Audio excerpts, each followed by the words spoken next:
watching NBS Face Off. I am Oscar Semweya Musoke with the Petroleum boss, Mr. Ernest Rubondo. You have put out a lot of information on the national local content. A lot of us know the laws, we know the social community responses by the organizations, but excuse me, we still have some things that I'd like to put to you. And you've kind of answered the education on lost land and people buying borders, that maybe they are the few.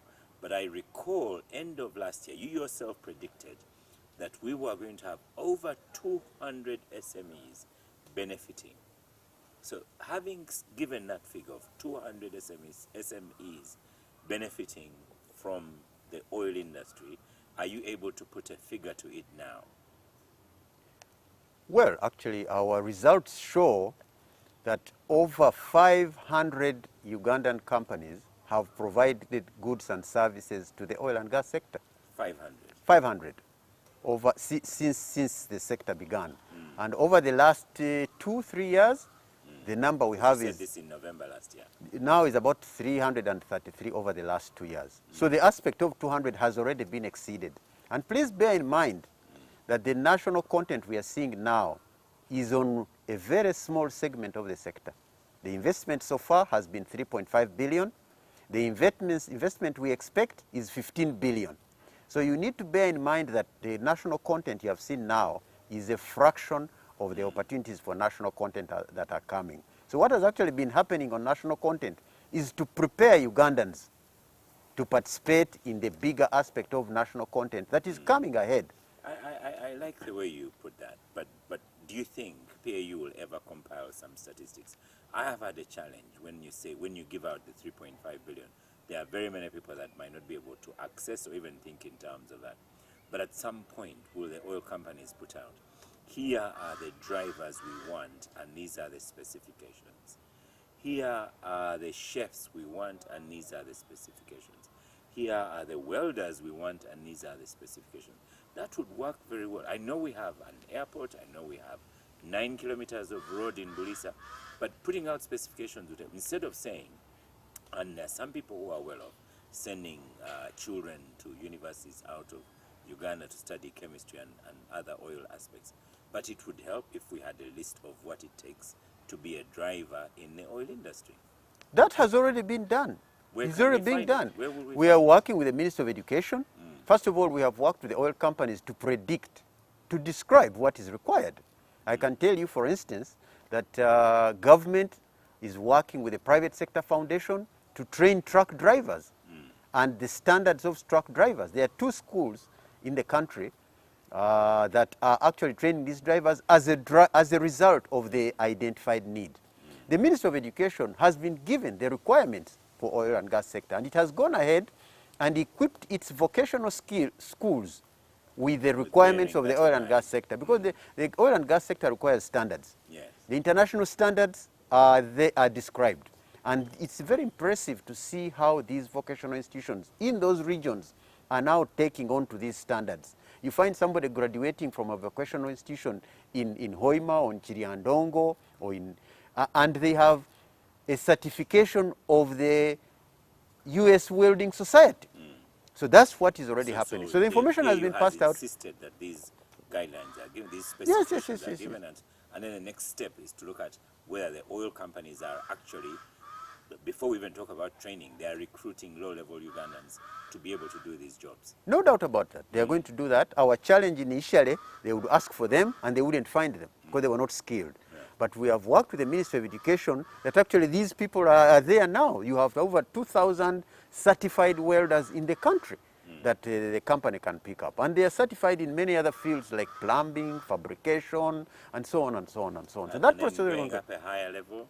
When you look at management and other technical skills, engineering skills, is there a program for that as well? Well, I think, as you may be aware, this country was not lacking managers or engineers per se. There are still very many who are looking for jobs. But I think the key issue is to orient them into the oil and gas sector. That's a much easier thing because they do exist. Uganda has very well qualified people in those aspects, and the oil companies have said that. But the most important thing is to to get them to the standard and seriousness that is required to perform in the oil and gas sector. And are there programs to do that? Yes, there are programs. I mean, the university already has programs in oil and gas. Ugandans on their own have sent their children to study abroad in oil and gas.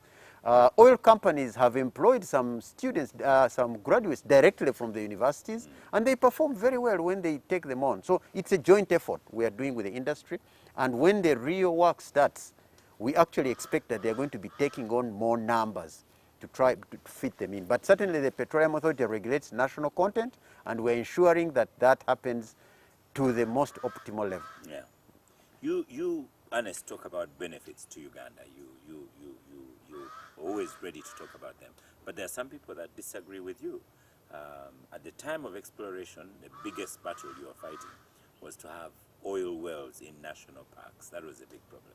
Right now, you have civil society protesting. You have civil society approaching financiers and saying, no, let's pull money out of Uganda.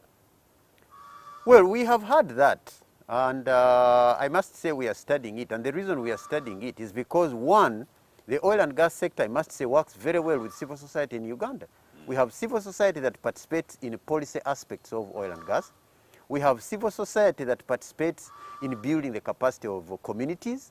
And we work very well with about 10 of the civil society organizations. So that's why I'm saying we have to check what is happening. Well, now, word on the ground is there's a group really approaching banks, approaching Stanbic Bank, approaching international financiers and saying, don't invest in Uganda oil because the benefits are fewer than what they're saying and the environment is not so safe. No, that is not correct, and it is not sustainable because the benefits to the communities in Uganda are immense. If you take, for instance, the Albertan Graben, 6 districts are currently getting 600 kilometers of roads being built in them. Most other districts in the country, I think they would be lucky to have even a kilometer of tarmac in them, or 40. But these districts are having those kilometers of roads. The government has put an international airport in that place. The oil companies have built hospitals. Vulisa Hospital was built by Talo. The oil companies are building more health centers as the work gets on the ground. The Ministry of Education has gone, the Ministry of Health has gone and evaluated the hospitals in the Albertan Graben and along the pipeline route with a view to try and enhance their capacity. The Ministry of Local Government has undertaken land use planning in the entire Albertan Graben. It has planned all the townships in there, and most Ugandans complain that, yes, you do the plans, but we never see the implementation. But they've even started implementing. I can tell you that they are now working on Vulisa town, getting 6 kilometers of tarmac. Now, if you've been to Vulisa, you would wonder where those 6 kilometers are going to go.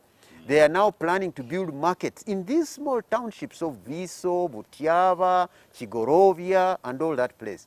And so those are really benefits. So when all these are compiled, the whole aspects of people not benefiting from the oil and gas sector is going to vanish in the air. What about the national parks? Because even if oil comes in and exceeds income, but right now our income is from the national parks, and the national parks in that area have really been raided by the oil industry. Well, it's not correct to say that the national parks have been raided by industry, but I must say that Uganda's oil and gas, in Uganda we are very lucky, because by the time our oil and gas sector started, the environmental aspects in this country were already very well developed. One of the challenges they have in Nigeria is that by the time they started producing their oil, the international environmental requirements were not yet in place, so they didn't follow them. In Uganda, on the other side, the internationally accepted environmental procedures are very well established in Uganda. And so the oil and gas sector has found those in place and is following them very efficiently. Every aspect of the oil and gas sector undergoes an environmental and social impact assessment. There have been studies undertaken in the national parks to actually enhance wildlife, not only not to harm, but also to enhance the wildlife. And the industry and the government are really working together very well to ensure that these aspects of the environment. So the aspects of Uganda not benefiting from the oil and gas sector or the communities is completely false, and I have no doubt that as soon as we start this explanation, that is going to vanish. We're yet to see it.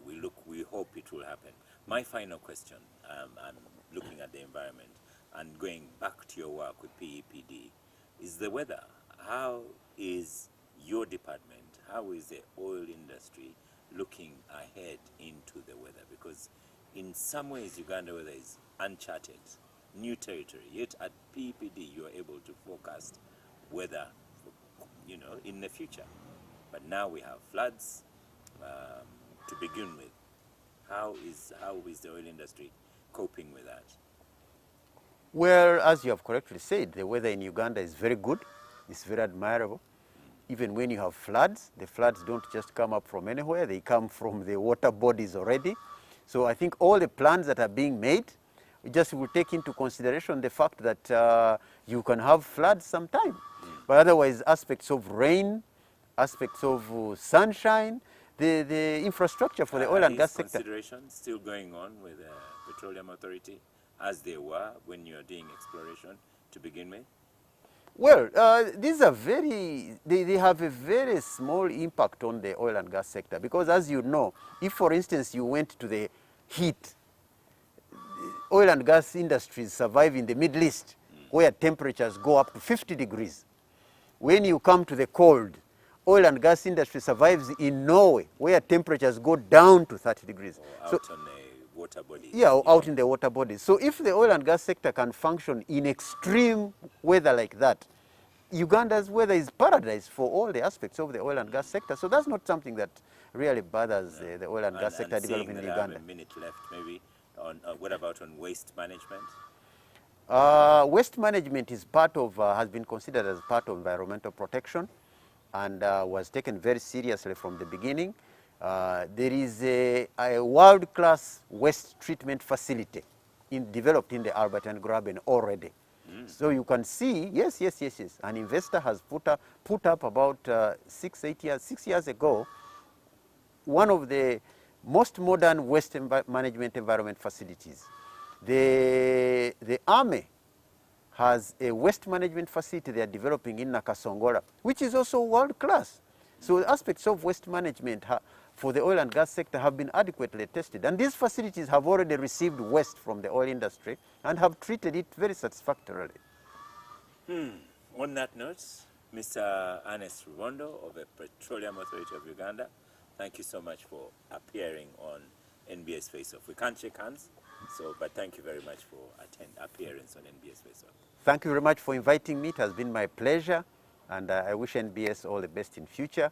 And please support the oil and gas industry because it's going to be very beneficial to this country.